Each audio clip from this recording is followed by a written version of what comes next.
He was clearly a prince, yet he loved to wear heavy makeup like a woman. He would even use the most expensive lipstick and eyeshadow to perfect his flawless face. Every night, he would host a grand ball in his glittering golden palace.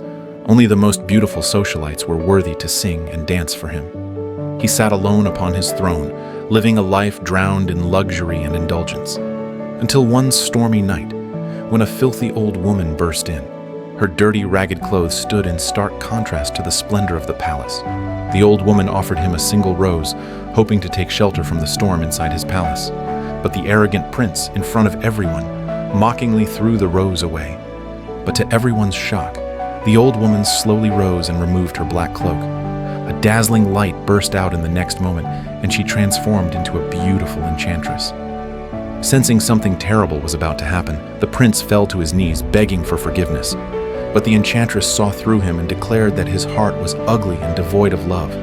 As punishment, she turned the prince into a hideous beast, and all his servants were transformed into lifeless pieces of furniture. The only way to break the curse was to find someone who would truly love him before the last petal of the rose fell. Otherwise, he would remain a beast forever, never again to be human. But who could ever love a savage, monstrous creature like him? Years passed until one day, an old man driving a carriage accidentally reached the edge of a forgotten castle. Outside, it was midsummer heat, but here, snow was falling in June. Sensing danger, the old man tried to turn back, but suddenly he was attacked by a pack of snow wolves. In panic, he stumbled into the beast's castle, but no matter how loudly he called out, no one responded from the grand hall. After warming himself by the fireplace, he walked into the dining room and found a table full of delicious food. Starving, he decided to fill his stomach first. But just as he was about to eat, a teacup suddenly slid across the table by itself. Mum said I wasn't supposed to move because it might be scary. Sorry. The old man said it was fine, then quickly stood up to leave. As he passed through the garden, he saw a blooming white rose. Remembering the promise he made to his daughter earlier that day, he thought he would just pick it and run. But the moment he plucked the rose, a massive shadow loomed over him. All that was left behind was the frightened horse, galloping back toward the village. Waiting all night for her father to return, Belle immediately understood something terrible had happened when she saw the horse return alone. She asked the horse to take her back the same way, and soon they arrived again at the frozen land. Belle picked up a branch from the ground and cautiously stepped into the castle. Inside the empty grand hall, faint whispers echoed through the air, making her uneasy. Belle hurried across a staircase and finally found her father locked inside a small cell. Her father, terrified, begged her to leave the castle at once, warning that its master was a terrifying monster. Just then, a deep, growling voice came from the darkness. He furiously accused Belle's father of being a thief, declaring that as punishment, he must remain in the castle as a servant for life. The beast then revealed his monstrous face. Though Belle was terrified, she understood her father had only taken the rose for her sake. So she begged the beast to let her say goodbye to her father. When this door closes, it will not open again. And I will escape, I promise.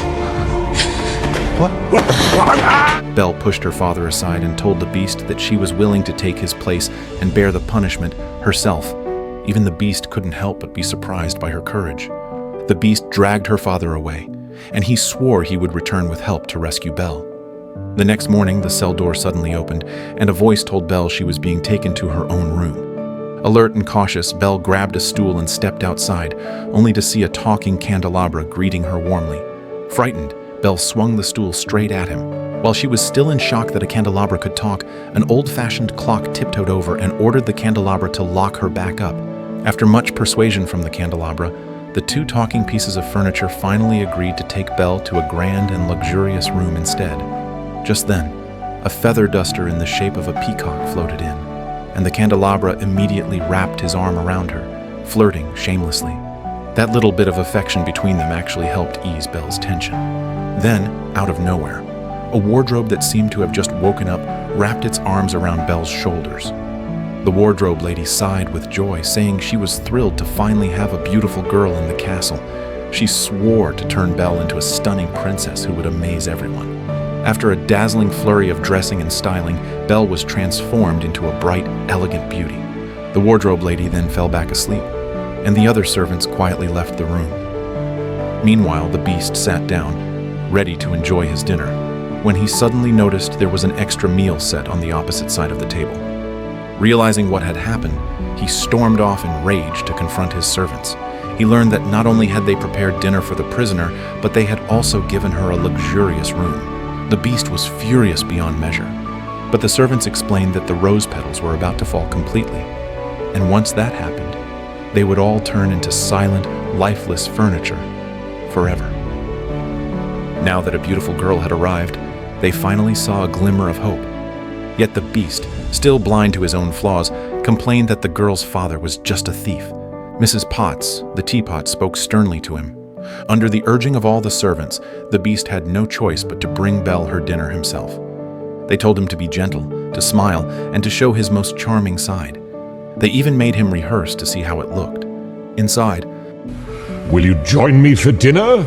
Belle was planning her escape when she heard that the Beast, the one who had locked her up, actually wanted to invite her to dinner. She found it so ridiculous. She declared that she would rather starve to death outside or jump out the window than take a single bite of his food. Outside the door, the Beast's temper flared instantly, and he shouted back in anger. "If you won't eat, then don't. Starve if you must," he roared, storming off in fury. But when he returned to his chamber and saw another petal fall from the enchanted rose, his heart grew heavy with anxiety. He picked up the magic mirror and gazed into it, watching the girl's reflection. For the first time, a thought crossed his mind. Maybe he had been too harsh on her. At the same time, everyone in the castle felt the magic weaken as another petal fell. Their bodies grew stiffer, and they knew their time was running out before they turned into real furniture forever. To them, Belle was their last hope. But all Belle wanted now was to escape. From the castle and from the Beast. That night, under the cover of darkness, she mounted her horse and fled into the snowy forest. But unfortunately, she was soon surrounded by a pack of snow wolves. These wolves, who usually hunted only within the frozen land, quickly encircled her. The lead wolf growled and lunged toward her. In that instant, a massive figure leapt out and tackled the wolf to the ground, but the pack, relying on their numbers, began tearing at the Beast relentlessly. Enraged, the Beast roared, asserting his dominance over them. Terrified, the wolves fled into the forest. Yet the Beast had been gravely wounded in the fight and collapsed onto the snow. Belle had planned to leave him there, but her kind heart wouldn't allow it. Remembering that he had saved her life, she finally gave in and brought the Beast back to the castle. Even lying in bed, seriously injured, the Beast still showed his bad temper. He angrily refused to let Belle treat his wounds. Belle couldn't understand why the servants would choose to serve such a man, but Mrs. Potts finally revealed the Beast's tragic past. When he was very young, he lost his mother. His father was a cold and heartless man. Growing up in that icy and loveless home, the Beast slowly became someone who didn't know how to love or express his emotions. Hearing this, Belle, who had also lost her mother at a young age, couldn't help feeling a wave of sympathy. But she was luckier than him. At least she had a father who loved her deeply. Perhaps out of guilt or compassion, Belle took care of the Beast day and night during his recovery. One day, as Belle sat by his bedside, bored, she began reading aloud from Romeo and Juliet. To her surprise, the Beast effortlessly finished the next line for her. This unexpected show of knowledge made Belle look at him differently. The Beast then led her to a massive library within the castle. When Belle saw the endless shelves of books around her, her eyes lit up with astonishment and joy. It was a sea of books unlike anything she had ever seen in her village. Reading had always been her greatest passion. The Beast smiled and generously told her that all the books here were hers to read. She never expected such refinement from him, and his once intimidating appearance suddenly seemed much gentler in her eyes. Belle even began to think that staying here might not be such a bad thing after all. In the days that followed, the two of them became quiet companions, sharing a mutual love for books. They read together during meals and even during walks in the garden. The Beast would listen to Belle's calm, gentle reading voice, and suddenly, the garden he once found dull seemed full of life. As they discussed the stories they read, their eyes would sometimes meet, and in that fleeting moment, both could feel a spark igniting between them. Later, While the beast was playing with the horse, Belle threw a snowball at him out of mischief. She laughed cheerfully, but to her surprise, the beast wasn't about to let her win so easily. When they dined together again, the beast was no longer rude. He tried his best to imitate Belle's manners, eating like a true gentleman.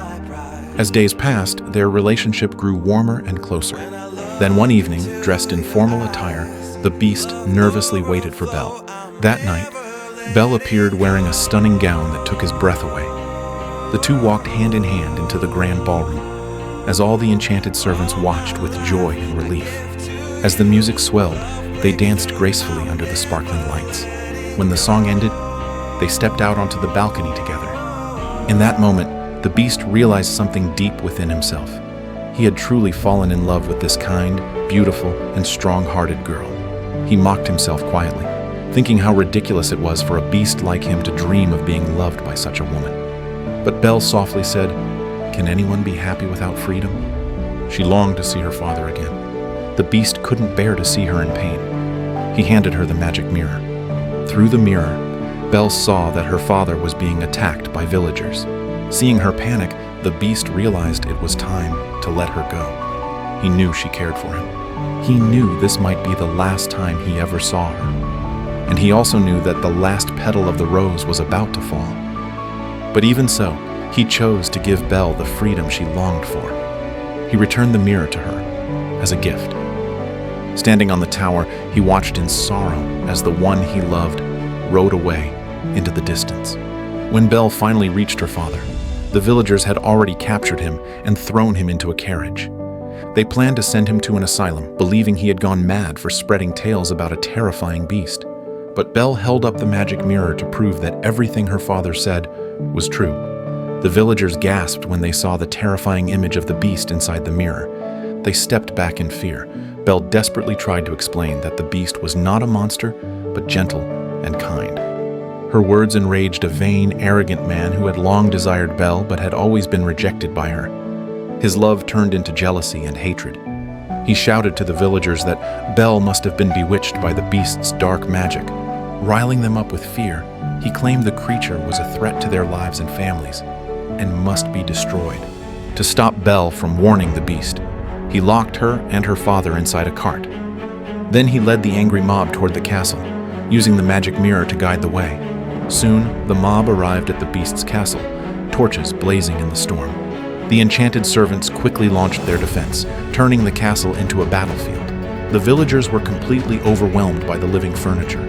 In a matter of minutes, chaos filled the halls, and the villagers fled in terror. Meanwhile, Belle and her father managed to escape from the cart, thanks to her father's clever craftsmanship. Worried for the beast's safety, Belle rode her horse through the snow, racing toward the castle. But the vain man had already climbed to the top of the tower, where the beast stood silently, lost in despair. He sneered at his hideous rival.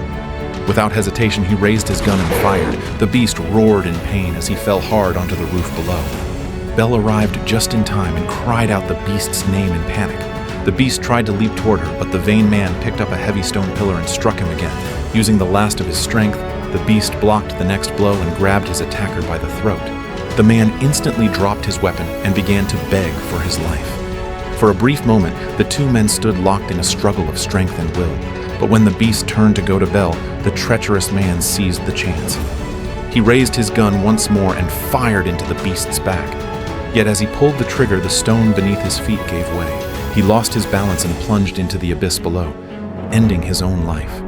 The beast, mortally wounded, could no longer stand, collapsing in front of Belle. But even as his life slipped away, the beast smiled, grateful that Belle had come back for him in the end. As the final petal of the rose fell, it marked the end of his life and the breaking of the servants' last hope. One by one, they bid each other farewell. Their voices faded as they turned into motionless, lifeless pieces of furniture. Heartbroken, Belle held the beast in her arms, tears streaming down her face. Just then, the enchantress quietly appeared once more. Seeing Belle's true love and sorrow, she understood that the beast had finally found genuine love. With a gentle wave of her hand, the glowing rose petals swirled around the beast's still body, shining with light. In Belle's astonished eyes, the beast's form slowly began to change.